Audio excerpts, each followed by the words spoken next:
जय माता दी। नमस्कार। अद्भुत प्रेरणा में आपका हार्दिक स्वागत है। आज इस वीडियो में हम बात करेंगे कि नवरात्र में हरे भरे ज्वारे बिल्कुल सरल व आसान विधि से कैसे बोए जाते हैं और ज्वारों को बोते वक्त किन किन बातों का ध्यान रखना चाहिए, साथ ही किस प्रकार के ज्वारे हमें क्या संदेश देते हैं। इससे जुड़े सभी प्रश्नों के उत्तर हम इस वीडियो में आपको बताएंगे। लेकिन वीडियो शुरू करने से पहले आपसे रिक्वेस्ट है कि अगर आपने हमारे YouTube चैनल अद्भुत प्रेरणा को सब्सक्राइब नहीं किया है तो प्लीज जल्दी से सब्सक्राइब करके बेल आइकन को दबा दीजिए। और अगर वीडियो अच्छी लगे तो लाइक व शेयर करना ना भूलें। तो चलिए शुरू करते हैं। नवरात्रि का अर्थ होता है 9 रातें। यह हिंदू धर्म का एक प्रमुख त्योहार है जो 9 दिनों और 10 रातों तक चलता है। इसे देवी दुर्गा की पूजा के लिए मनाया जाता है, जिन्हें शक्ति या माता के रूप में भी जाना जाता है।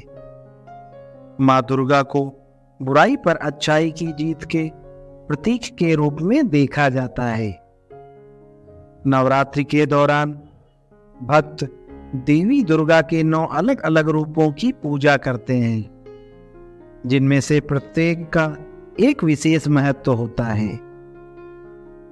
नवरात्रि शुरू होने वाले हैं। नवरात्रि के दिनों में कुछ लोग अपने घर में कलश स्थापना करते हैं और ज्वारे भी बोते हैं। क्या आपने कभी यह जानने की कोशिश की है कि नवरात्र में ज्वारे ही क्यों बोए जाते हैं और कोई अन्य अनाज क्यों नहीं बोया जाता? ज्योतिषाचार्य कहते हैं कि सृष्टि की जब शुरुआत हुई थी तब अनाज के नाम पर जिस फसल को सबसे पहले बोया गया था वह जौ की ही थी। पृथ्वी को हमने माँ का दर्जा दिया है और धरती पर उगी पहली फसल यानी कि ज्वारे को शास्त्रों में माँ का ही एक रूप माना गया है। जाहिर है इतने पवित्र अनाज को बोते वक्त कुछ बातों का विशेष ध्यान रखना बहुत जरूरी हो जाता है। आज हम ज्वारे से जुड़े कुछ रोचक तथ्य और इसे बोने के जरूरी नियम बताते हैं। कैसे बोए जाते हैं हरे भरे ज्वारे? अलग अलग घरों में जौ बोने का तरीका भी अलग अलग होता है। कुछ लोग बालू को एक स्थान पर इकट्ठा करते हैं और उसमें जौ डाल देते हैं।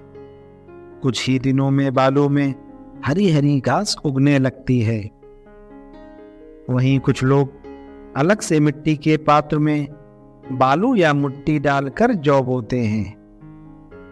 ज्योतिष आचार्य जी कहते हैं, जिस स्थान पर आप जौ बोने जा रहे हैं उसे पहले साफ करें, वहां चावल डालें। इसके बाद आप मिट्टी का एक पात्र रखें। पात्र को पहले ही पानी से साफ कर लें। इसके बाद आपको पात्र में किसी पवित्र नदी की बालू डालनी चाहिए। बालू में कंकड़ पत्थर ना हो, यह आप पहले ही देख लें। इसके अलावा आप बालू में जौ के दाने डालें। इस तरह जौ बोने की प्रक्रिया पूर्ण हो जाएगी।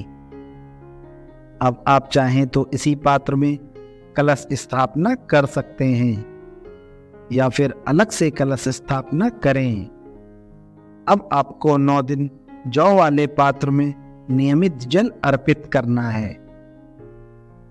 जौ बोते वक्त इन बातों का रखें ध्यान। जौ का पात्र वहीं रखें जहां आपने कलश स्थापना की है और देवी मां की प्रतिमा या फोटो रखी हुई है। जौ के पात्र में आपको रोज जल अर्पित करना है, मगर जल साफ होना चाहिए और बहुत कम मात्रा में ही इसे अर्पित करें। अगर आपके घर में चूहे हैं तो जौ के पात्र को ऐसे स्थान पर या ऐसी व्यवस्था के साथ रखें कि चूहे वहां तक ना पहुंच सकें। दरअसल चूहे जौ को खा जाते हैं और फिर जवारे नहीं उगते हैं। जौ जब अंकुरित होने लगे और घास लंबी होने लगे तो मौली यानी कलश या लाल धागे की मदद से फैली हुई घास को बांध दें। अगर आपने घर पर नवरात्रि के दौरान जौ बोए हैं तो आपको इन बातों का विशेष ध्यान रखना चाहिए। पति पत्नी ब्रह्मचर्य का पालन करें, घर में किसी भी प्रकार का क्लेश ना हो, घर की साफ सफाई का ध्यान रखें, सूर्योदय के साथ ही देवी और जवारों की पूजा करें। शुभ अशुभ संकेत देते हैं जवारे।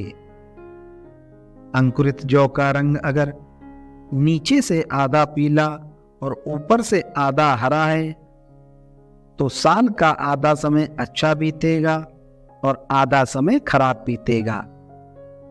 यदि जौ का रंग नीचे से हरा और ऊपर से पीला है तो साल का शुरुआती समय ठीक होगा और आखिरी का समय परेशानियों से भरा हो सकता है। यदि जौ सफेद या हरे रंग की उगती है तो यह शुभ संकेत है। अंकुरित होने के बाद जौ की घास अगर झड़ रही है या टूट रही है तो यह अशुभ संकेत है। मुझे आशा है कि यह जानकारी आपके लिए उपयोगी साबित हुई होगी। नवरात्रि की हार्दिक शुभकामनाएं। अगर आपको यह जानकारी अच्छी लगी हो तो वीडियो को लाइक करें और चैनल को सब्सक्राइब करें। ऐसी ही अन्य वीडियो के लिए जुड़े रहें अद्भुत प्रेरणा से। धन्यवाद।